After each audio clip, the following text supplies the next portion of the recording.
Welcome to today's deep dive. The overarching theme the authors use to describe the week of March 2nd to March 9th, 2026 boils down to two words: chaotic and directionless. Yeah, that sums it up perfectly. Okay, let's unpack this. Yeah. Because a single geopolitical event has essentially thrown global markets into a complete frenzy, and the underlying data we are looking at is telling a very confusing, almost contradictory story. It really is a fascinating moment in time, and it highlights why relying on a single data point is, well, it's incredibly dangerous right now. Yeah. What we're going to explore today is a massive economic paradox happening literally as we speak. We are looking at an economy that is flashing these booming, record-breaking growth and productivity metrics. Which sounds great. Right, but at the exact same time, it is actively shedding jobs. And all of this underlying complexity is being completely scrambled by a massive geopolitical shock that is just hijacking the headlines. Hijacking the headlines, scrambling the algorithms, and totally dominating investor psychology. But we can't even look at those domestic numbers without first addressing the geopolitical elephant in the room. The big one. Yeah. The major news dominating everything, the trading floors, the algorithms, and the dinner table conversations, is the ongoing military action in Iran. And the wild swings we saw in the market because of this were just staggering. Truly unprecedented volatility. To give you a timeline of the panic, the S&P 500 dropped over 1% on Friday, as anxiety really peaked going into the weekend. Because nobody wanted to hold risk while the markets were closed. Exactly. Then by Monday morning, as news continued to develop, stocks tumbled another 1.5%. But the real roller coaster, the asset class that had everyone absolutely sweating, was oil. Oh, man. Oil. Oil prices just skyrocketed. They were approaching a, frankly, terrifying $120 a barrel earlier on Monday. Which is a number that should make everyone pause. I mean, if you own a logistics business, if you manage a supply chain, or even if you are just commuting to work, that $120 a barrel figure is a flashing red warning light. It's a massive problem. Energy costs are the base layer of the global economy. They feed into literally everything. The cost to manufacture plastic goods, the cost to ship a container across the ocean, the cost of the plane ticket you just booked, it all hinges on the price of crude. Right. So when oil spikes that aggressively and that suddenly, panic is the natural, completely rational market reaction. It acts as an immediate tax on global growth. And just as that panic was peaking, we saw this massive, sudden reversal. Late on Monday, President Trump made a public comment describing the Iran conflict as, quote, very complete, pretty much. The effect of those 5 words was immediate and dramatic across every asset class. Really? The market, which had spent the entire weekend and Monday morning pricing in a protracted, escalating disruption to global oil supplies, suddenly repriced that geopolitical risk to near zero in a matter of minutes. Minutes. It's crazy to watch. Oil prices abruptly plunged right back down below $95 a barrel. Yeah. And following that massive sigh of relief in the energy markets, stocks staged this rapid, aggressive recovery heading into the market close. They actually ended that Monday in the green, up 0.8%. But despite that dramatic Monday recovery, if we look at the final tally for the week, it still showed the deep scars of the panic. Yeah. Oil prices, even after dropping back below $95, were still up an astounding 33% for the week. Which is a huge move. That kind of volatility leaves a mark. That 33% weekly jump in oil is essentially the gravitational pull that dragged everything else down. If you look at the weekly tally for equities, the higher beta segments of the market really took a beating. Let's define that real quick. When we say high beta, we are talking about stocks that are inherently more volatile, right? Exactly. More sensitive to the broader economy and to Federal Reserve interest rates. So small cap stocks were down 3.9%, value stocks were down 2.9%, and large cap stocks were down 1.2%. Those small caps got hit hard. They did. But let's pivot to the domestic data, because underneath that geopolitical noise, the U.S. economy delivered a massive positive surprise. The services data. Yes. We got the ISM Services Index numbers. Yeah. Now, for those who might not track this particular metric, any number over 50% means the sector is expanding, and anything under means it is contracting. The expectation on Wall Street was 53.5%. Which would have been fine. Right. But the actual number came in at 56.1%. It blew past expectations. And we aren't just talking about a couple of extra people eating out at restaurants here. The service sector is the vast bulk of the U.S. economy. It's healthcare, finance, software, logistics, real estate. To put that 56.1% into perspective, that is the highest level of service sector expansion we have seen since the summer of 2022. It is an incredibly robust indicator of economic health. Unlike the manufacturing sector, which has been struggling heavily and only managed to cross back above that 50% expansion threshold in the past 2 months, the service sector has been acting as the primary engine of the U.S. economy. It has been showing continuous expansion for 20 straight months now. Which sounds like an absolute dream scenario. Right. And the data gets even better on the surface. We also got the non-farm productivity numbers. The market expected a very respectable 1.9% increase, and it came in at a whopping plus 2.8%. What's fascinating here is the broader historical context of that productivity boom. The source document notes that the average productivity growth for the entirety of 2025 was 2.83%. Yeah. If you zoom out and look at the past 75 years of U.S. economic history, the long-term historical average is only 2.12%. We are currently crushing the historical trend line. Crushing it. And productivity, meaning how much actual economic output a single worker produces per hour, is the absolute bedrock of a country's wealth and its citizen standard of living. It is the holy grail of economics. So we are doing really well compared to the rest of the world. Yeah, when you compare the U.S. right now to our developed counterparts in Europe, who have been trapped in very weak, stagnant productivity growth for years, American economic dynamism looks practically supercharged. Okay, here's where it gets really interesting, though. You have services booming. You have productivity off the charts. You would think companies are hiring hand over fist to keep up with this growth. You would think so. And then Friday happens, the non-farm payrolls report drops. The market was fully expecting the economy to add 55,000 jobs. Instead, it shocked everyone by showing a drop of 92,000 jobs. A huge miss. We actually lost nearly 100,000 jobs while productivity was soaring, and the 7-month average for jobs added has now fallen to negative territory, sitting at minus 11,000. It is a profound structural paradox. It is highly unusual to see a country actively shedding jobs, while the broader economy is showing such respectable growth metrics. And the mystery deepens significantly when you look at the unemployment numbers that accompanied that payroll report. The headline, unemployment rate rose to 4.4%. Yes. But the truly troubling part, the part that has economists scratching their heads, is that the labor force participation rate, which measures the percentage of the population that is either working or actively looking for work, dropped to 62.0%.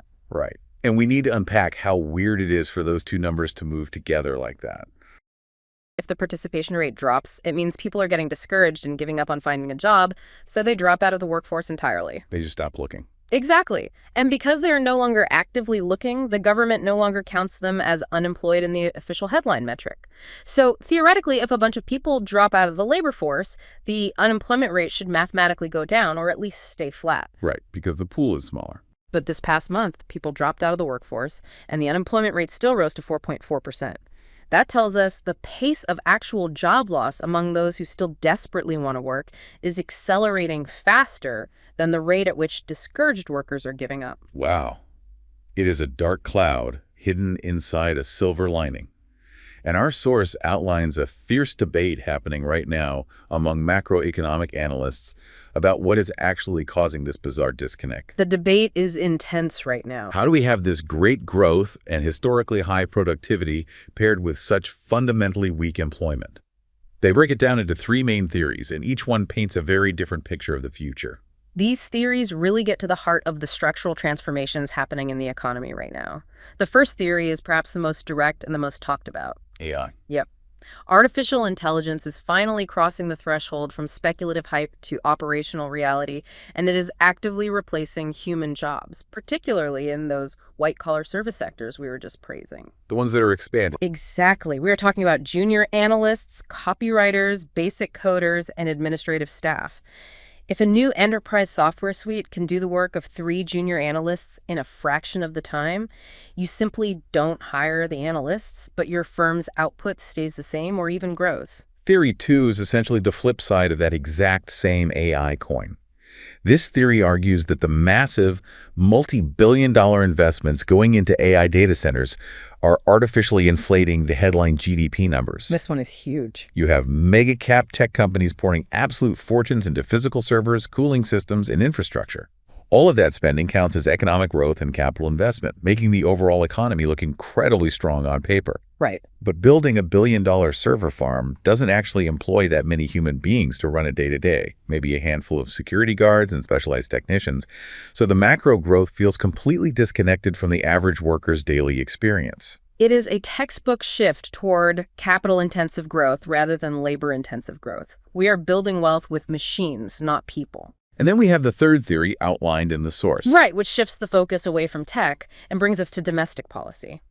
This theory blames the recent increase in the deportation of undocumented workers for artificially pulling down the jobs numbers. So the argument for theory 3 is that this policy is creating a sudden vacuum in very specific labor-intensive markets, places like agriculture, construction, and hospitality. And that is immediately registering as a sharp drop in overall payrolls. Realistically, the truth on the ground is likely a messy combination of all three of those factors playing out simultaneously. But if we want to synthesize this paradox, it brings us right back to that incredible productivity number we discussed earlier. The 2.8% growth. Exactly. Remember that productivity is a simple fraction. It is total output divided by total hours worked. Well, the source points out a crucial nuance to that 2.8% growth.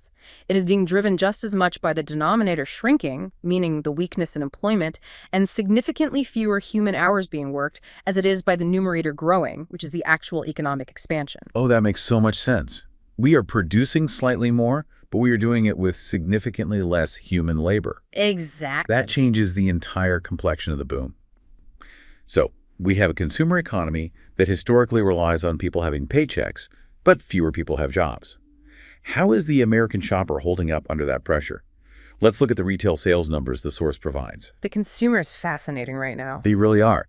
The headline numbers showed a slight drop of minus 0.2%. But if you strip out the highly volatile categories of auto sales and gasoline sales to find the underlying trend, core retail sales were actually up plus 0.3%. So they are still buying things. Yeah. It seems the core consumer is stubborn, and they are still hanging in there, spending money on everyday goods. They are hanging in there, but they are walking a very precarious tightrope. And that brings us to the next massive hurdle for the market. This week, we have two heavyweight inflation indicators coming out. The CPI, or Consumer Price Index, on Wednesday, and the PCE Price Index on Friday. The big ones. The biggest. For context, the PCE is actually the Federal Reserve's preferred gauge for measuring inflation. So normally the financial world holds its collective breath for these reports. They dictate the entire mood of the market. But the source notes something really counterintuitive here. They suggest investors might actually just ignore these reports entirely this week. Which begs the question, why ignore the most important inflation data of the month? If we connect this to the bigger picture, it is all about timing and the speed of modern markets. The data in these upcoming CPI and PCE reports reflects a period of time from the previous month. Crucially, it reflects a period before the military action in Iran escalated, and before that, resulting 33% spike in oil prices we talked about earlier. Oh, so the data is already old news. Exactly. The market might view these inflation reports as ancient history. They're looking in the rearview mirror to see what inflation was doing last month, while investors are staring out the windshield at $95+ oil, terrified of how those new energy costs are going to bleed into next month's inflation data. So what does this all mean for the Federal Reserve? Because their entire mandate right now has been trying to navigate a soft landing, getting interest rates down without letting inflation flare back up and destroy purchasing power. It puts the Fed in a terrible, almost impossible dilemma. The fear of higher inflation, driven by those soaring oil prices, has effectively crushed the market's hopes for major interest rate cuts. Just to put concrete numbers to it, last week, the probability of the Fed cutting rates by more than 50 basis points over the entirety of 2026 was sitting at about 32.9%. Today, after the Iran news and the oil shock, that probability has plummeted to just 21.6%. That is a huge drop. It is. The market is waking up to the reality that the Fed cannot aggressively cut rates to help the labor market if energy costs are threatening to drive consumer prices back up. And the bond market reacted instantly to that realization. The yield on the 10-year Treasury jumped 9.6 basis points to close the week at 4.13%. And we should explain what that means for people. Yeah, for you listening, a basis point is just 1/100th of a percentage point. But in the bond market, a 9.6 jump in a single week is a violent move. It essentially means borrowing costs across the entire economy are getting more expensive again. Immediately. This is the exact dynamic that prices a family out of a new mortgage or forces a mid-sized business to cancel their plans to build a new warehouse this quarter. Precisely. It acts as a massive brake on future economic growth. Okay, so we've covered the U.S. picture. It's resilient on the surface, incredibly weird and paradoxical underneath. Let's zoom out to the rest of the world.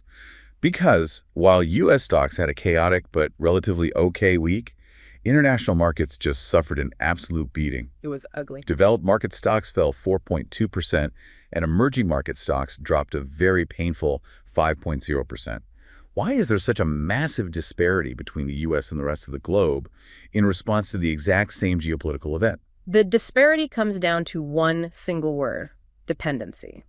These international economies, particularly in Europe and Asia, are significantly more dependent on imported Middle Eastern oil than the United States is. Okay, that makes sense. Over the last decade, the U.S. has become a massive energy producer in its own right, which acts as a structural shock absorber for our economy. When global oil spikes 33%, the U.S. consumer absolutely feels the pain at the gas pump. We definitely feel it. But other parts of the U.S. economy actually profit massively from selling that expensive oil. Emerging markets and energy-importing developed nations don't have that hedge. They just absorb the pure, unmitigated cost of that shock, which instantly crushes their corporate profit margins and their national growth outlooks. There's a very specific, dramatic, cautionary tale highlighted in our source that proves this exact point. South Korea. Oh, this is a crazy example. Over the past 9 months, South Korean stocks had essentially doubled in value. Yeah. It was an incredible roaring bull run. And then in just this past week alone, their stock market plummeted almost 16%.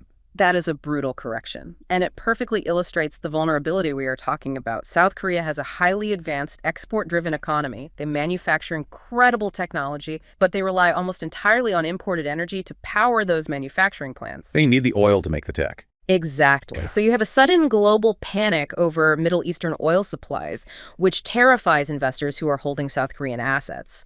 Combine that with the fact that those assets had just doubled in value, meaning investors had massive life-changing gains sitting on the table, and it triggered an absolute stampede. Everyone rushed to the exits. Everyone rushed to take their profits and get out of the way of the energy shock, all at the exact same time, leading to that 16% free fall in a matter of days. It is a phenomenal example of how quickly the narrative can turn when your economy has a structural vulnerability. Absolutely. So to wrap up this deep dive, let's look at the incredibly complex landscape we just navigated. We are living in a moment defined by absolute economic contradictions. You have the U.S. economy boasting record-breaking productivity and a booming service sector, while simultaneously shrinking its payrolls and seeing a rising unemployment rate. It's a paradox. You have a core American consumer who is still stubbornly spending money, but doing so under the shadow of a bond market that is rapidly raising their borrowing costs.